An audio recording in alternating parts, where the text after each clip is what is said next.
కొన్నిసార్లు జీవితం ఎంత అల్పమైందంటే ఇంతలో కనబడి అంతలో మాయమైపోయే ఆవిరి లాంటిది. నాకు అనిపిస్తుంది ఆవిరన్న కొద్దిసేపు ఉంటుందేమో కానీ మానవ జీవితాలు ఎంత అల్పమైనవి. ఒక పెనం మీద మనం ఏదైనా ఒక దోశలు వేయాలన్నా లేకపోతే ఆమ్లెట్స్ ఏమన్నా వేయాలన్నా పెనం పెట్టగానే అది వేడికి కింద లేదని చెప్పి స్త్రీలు కొంత నీరు దాని మీద వేస్తారు. ఇలా వేయగానే ఆ వాటర్ ఎలా మారుతుంది చెప్పండి?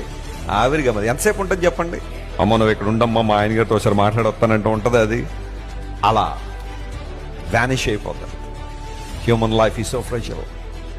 కొన్నిసార్లు మన జీవితంలో ఏదో అనుకుంటాం, అతిశయాలు, గర్వాలు, ఆరాటాలు, పోరాటాలు. నేను అనుకున్నది సాధించాల్సిందే.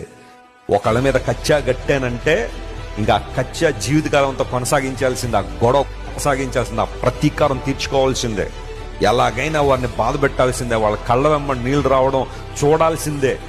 వారు నెత్తి బాదుకుని ఏడుస్తుంటే అది కదా నాకు ఆనందం ఇచ్చేది అన్నట్టుగా కొంతమంది ఆరాటాలు, పోరాటాలు చేస్తారు. దేనికమ్మా అవన్నీ బ్రదర్? దేనికయ్యా అవన్నీ? ఏమి సాధిస్తామని?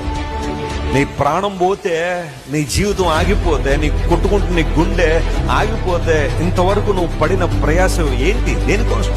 నేను ఆశీర్వదించబడాలని ఎప్పుడైనా నేను కోరుకుంటే ఎందుకు కోరుకుంటానంటే నా ద్వారా 10 మంది ఏమవ్వాలి ప్రభువా? ఆశీర్వదించు.